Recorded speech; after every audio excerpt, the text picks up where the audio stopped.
Salut à tous, j'espère que vous allez bien, c'est Romain et on se retrouve aujourd'hui pour la petite vidéo du jour qui va concerner Moiskin. Alors sur ce dossier, j'attendais vraiment une info très concrète et surtout très fiable, c'est le cas aujourd'hui, ça modifie un peu mon plan de vidéo pour cette semaine.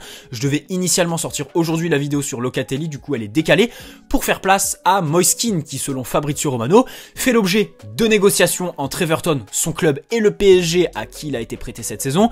Jusque là, rien de surprenant, mais ce qui fait débat, ce qui divise on va dire, et ce qui va être le thème de cette vidéo, le thème principal, c'est le prix.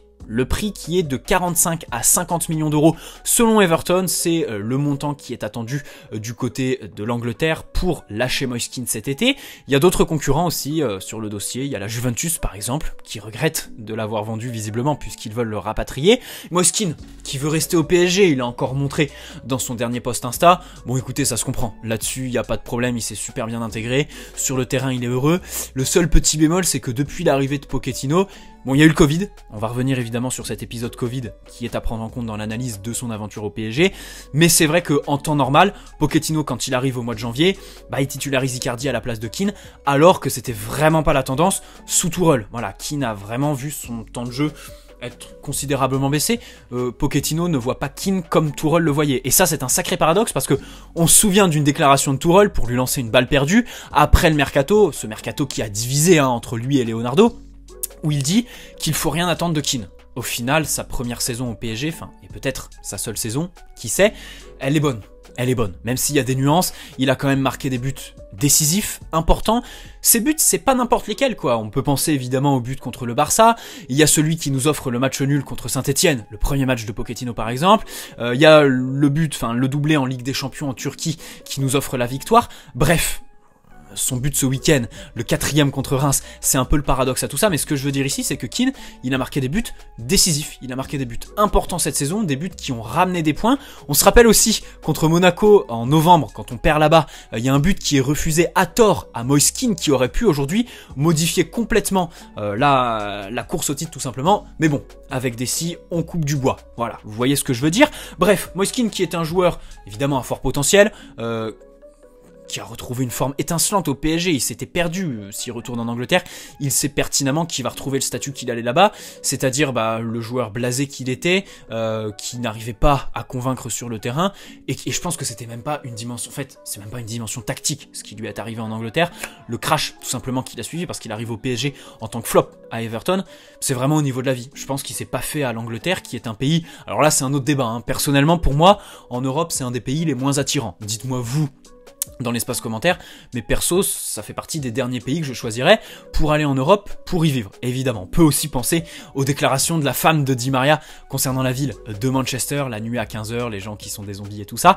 Bref, Moiskin qui s'était pas fait à la vie en Angleterre, évidemment que la vie qu'il mène à Paris, elle doit être énorme. Sur le terrain, il a été important comme je dis, il a su aussi s'imposer, trouver un rôle quand même, un statut très important, même si pas titulaire indiscutable, évidemment Moiskin. Titulaire aussi dans de gros événements, on peut penser à son match au Camp Nou, polyvalent, capable de jouer dans l'axe, capable de jouer à droite. Dans l'état d'esprit, c'est très très bien, excellente mentalité, c'est ce qui pouvait poser question à son arrivée, et au final, c'est ce qui aujourd'hui fait de lui une valeur sûre dans l'effectif parisien. Cet effectif qui a toujours été marqué par des joueurs qui se mettent dans des situations de confort, voilà, qui font preuve de suffisance. Évidemment, on peut penser à Draxler, on peut penser à Icardi, qui une fois qu'on a calé 50 millions d'euros sur lui, s'est concentré sur les barbecues et la baise avec Wanda. C'est pas le cas de Moiskin, évidemment, c'est la grosse inconnue à son transfert aussi. Est-ce qu'il va pas tomber dans cette spirale négative? Ça, c'est une inconnue, on peut pas y répondre. Il y a eu une petite polémique ce week-end sur Twitter, en fait il y a une photo, moi je suis tombé que sur une photo, j'ai pas trouvé de vidéo, de Moiskin où tu le vois gonfler un ballon de baudruche et il y a beaucoup de gens qui sont alarmés en disant qu'il consommait ce truc là, c'est à ce qui paraît tu mets du gaz hilarant là-dedans, bon, c'est des substances qui sont, je connais pas du tout, sachez que ça ressemble à ça, mais moi c'est pour l'airsoft, en fait c'est pour faire de l'airsoft, bref, il y a beaucoup de gens qui sont énervés là-dessus, mais sur la photo il y a rien qui indique qu'il utilise du gaz hilarant, donc là-dessus je pense que cette polémique a été un peu fausse, j'aimerais bien qu'il s'exprime quoi, parce que à l'extrême limite je crois qu'on voit un truc d'hélium.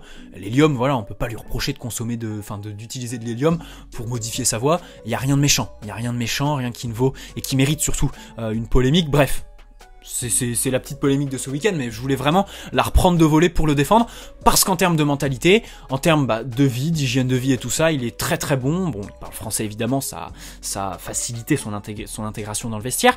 Il a réussi aussi au niveau de la communication, c'est très très bon sur le terrain. Bon, il ménage pas ses efforts, c'est un profil qu'on peut comparer à Cavani. On peut le comparer à Cavani sur plusieurs dimensions. D'abord au niveau de son engagement, c'est quelqu'un qui apporte de l'équilibre à un système, on le sait tous, entouré de Neymar, de Mbappé, de Di Maria à moindre mesure. C'est toujours cool d'avoir un joueur qui fait toujours les efforts, qui redescend, qui va chercher les ballons évidemment, qui propose aussi. C'est vrai que cette année, on peut reprocher à des Draxler d'être trop statiques, d'être trop suffisants, à un Sarabia d'être plus du tout tranchant. Moiskin, lui, il a toujours proposé, que ce soit les appels sur la largeur, en profondeur, décrocher pour aller chercher les ballons, toujours en mouvement, même si là-dedans le Covid l'a stoppé. Et là, j'aimerais vraiment élargir, ouvrir un autre dossier, le Covid sur les joueurs. Et je le disais en janvier, quand Mbappé était, pas au fond du trou, mais passait quand même une sale période, il était sous le feu des critiques, voilà, ça le faisait passer pour un surcoté sprinter et tout ça, et à cette époque-là, je mettais déjà en avant le fait qu'il ait eu le Covid, et que pour certains joueurs, le Covid, évidemment, ça diffère en fonction des cas, des corps et tout ça, mais le Covid a un impact sur les performances des joueurs quand ils reviennent. Il y a des joueurs qui ont été transformés par le Covid. Mbappé par exemple, qui a mis, je pense, du temps à s'en remettre. S'il a traversé des moments de moins bien, le Covid il est pour beaucoup là-dedans. Moiskin pareil, Verratti, on a vu aussi qui en une semaine de Covid a perdu 3 kilos, c'est pas rien, c'est pas anodin pour un joueur de foot. Et Moiskin qui a peiné vraiment à se remettre de cet épisode Covid, parce qu'il a eu, je crois, le virus de manière très virulente, je crois qu'il a été un peu violent pour son organisme, et du coup on a vu un Keane qui déjà a loupé des matchs, parce qu'il était à court physiquement, qui est revenu de la sélection italienne parce que fatigue musculaire, et qui surtout n'arrivait plus à enclencher, était grillé au bout de 3 minutes, lorsqu'il rentrait, au bout de 5 minutes, il n'arrivait plus à partir ballon au pied, accélérer, faire des différences, être vif, voilà le joueur vif qu'on connaît, explosif aussi Moiskin, et avec un sens du but très développé. Voilà, c'est vrai qu'il a marqué quelques buts cette saison, pas n'importe lesquels, parce qu'ils sont décisifs, mais aussi parce que ce sont des beaux buts qui nécessitent un très bon sens du jeu. Dans la surface, il arrive à bien orienter son corps. Encore une fois, son but ce week-end contre Reims est très intéressant. Sa frappe de balle est évidemment très puissante. C'est ce qui la caractérise. Il est aussi capable de jouer en finesse évidemment, il est très solide sur ses appuis, il utilise aussi le haut de son corps évidemment, ses pieds aussi, et puis l'orientation de son corps comme je le disais, il est capable de se retourner, conserver le ballon, même si le bémol tactique qu'on peut poser sur Moiskin, c'est techniquement. Techniquement, il est assez brouillon quand même. Il va récupérer les ballons, il donne tout pour, mais en termes de conservation et de distribution pour se connecter, pour éliminer aussi dans les 1 contre 1, il a quand même un déficit. Il a un déficit et ça c'est à noter. Ça c'est une réalité. Moiskin est techniquement en dessous. Et c'est bizarre de dire ça. C'est vrai que c'est un sacré paradoxe de dire ça pour un aussi jeune joueur de cette génération-là. Voilà, Moiskin, 21 ans, qui a été formé à la Juventus, qui a connu l'Angleterre et tout ça, et qui techniquement a pas le meilleur des bagages. C'est vrai que c'est un sacré bémol, surtout pour le PSG. Dans tous les cas, tu dois construire ton effectif autour de joueurs comme ça évidemment, c'est-à-dire des joueurs qui en sortie de banc sont très intéressants, sont très fiables en cas d'absence de dernière minute dans les grands matchs. Tu sais aussi qu'au niveau de la mentalité c'est parfait, qu'il donnera tout sur le terrain quoi qu'il arrive, et qui en plus réussit à faire des statistiques en plus d'avoir une bonne communication, une cote aussi sur le marché, c'est très important, la cote. La cote avec Moiskin, d'abord parce qu'il est jeune, parce qu'il a une marge de progression. C'est un joueur qui gardera toujours une vingtaine, une trentaine de millions d'euros, évidemment, sur Transfermarkt, qui attirera aussi toujours des grands clubs. En témoigne évidemment l'intérêt de la Juventus aujourd'hui. Donc vraiment, ce sont des joueurs à garder. Et ici, j'aimerais faire un lien avec Draxler, par exemple. Draxler qui ne peinera pas à se trouver une porte de sortie. C'est confirmé là, je crois qu'il a signé sa prolongation de 3 ans. C'est tant mieux, franchement c'est tant mieux, on s'évite un départ libre avec beaucoup de manque à gagner, on garde un joueur qui en sortie de banc est très intéressant, et surtout dans 1 an, on sait pertinemment que si on veut le vendre, on fait 20-25 millions d'euros sur lui, à la différence des Herrera par exemple. Herrera qui n'a pas une grosse cote parce qu'il est aussi un peu plus vieux. Bref, tout ça pour dire que Moiskin, il y a quelques nuances sur lesquelles on peut revenir.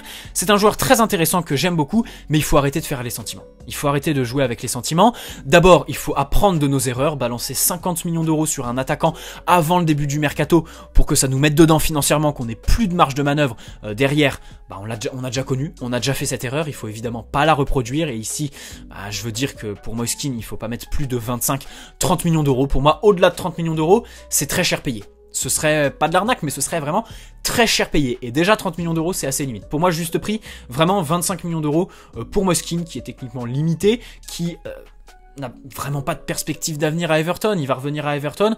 On sait tous que là-bas, c'est un flop. C'est un flop qui n'entre pas vraiment dans les plans de son entraîneur. Je pense aussi que, pour vous donner mon avis subjectif, je pense que ça va se finir sur une prolongation du prêt. Voilà, ça peut-être qu'il y aura une option d'achat assortie cette fois. Les négociations avaient débuté trop tard pour fixer une option d'achat dans le contrat, dans les papiers, lors du dernier mercato. Là, on a le temps de voir les choses arriver. Donc peut-être qu'il va y avoir une option d'achat fixée avec une prolongation d'1 an du prêt de Moiskin au PSG qui est très très bien. Everton qui n'en éprouve pas le besoin absolu évidemment. Et le PSG... de toute façon, il s'est fait un statut quoi au PSG. C'est même pas que le PSG en a besoin, c'est que c'est Moiskin qui allait chercher son statut tout seul. C'est super, ça fait plaisir, mais pas plus de 30 millions d'euros pour Moiskin. Voilà, 10 minutes de vidéo, je vais m'arrêter là. J'espère que cette petite vidéo vous aura plu. Moiskin, 25-30 millions d'euros, pas plus. Jamais 45 à 50 millions d'euros. Avoir aussi un échange, pourquoi pas inclure un joueur qui pourrait, voilà, au PSG, Sarabia, on peut penser à Sarabia par exemple, ou une vente de Mauro Icardi, mais ça, c'est moins dit. Voilà, ça, c'est moins sûr. Je vais faire une vidéo sur Mauro Icardi prochainement, évidemment, mais en cas de vente de Mauro Icardi, pourquoi pas revoir l'offre à la hausse pour Moiskin, même si ici, je serais quand même encore réticent, parce que la réalité, c'est même pas une question de ouais, cette année il y a le Covid, faut pas caler beaucoup d'argent. On a déjà mis 50 millions d'euros sur un joueur qui devait être titulaire, qui devait remplacer Cavani et qui aujourd'hui fait des barbecues. Voilà, c'est même pas ça. C'est que Moiskin, il vaut pas plus de 25-30 millions d'euros. Il a beau être gentil, il a beau bien maîtriser sa communication, tout donner, techniquement il est défaillant. Je pense pas que c'est, même si évidemment il y a beaucoup de perspectives d'avenir avec lui, je suis peut-être un peu dur, mais je pense pas que Kean sera un jour titulaire indiscutable dans un grand club. Dans un club du standing du PSG.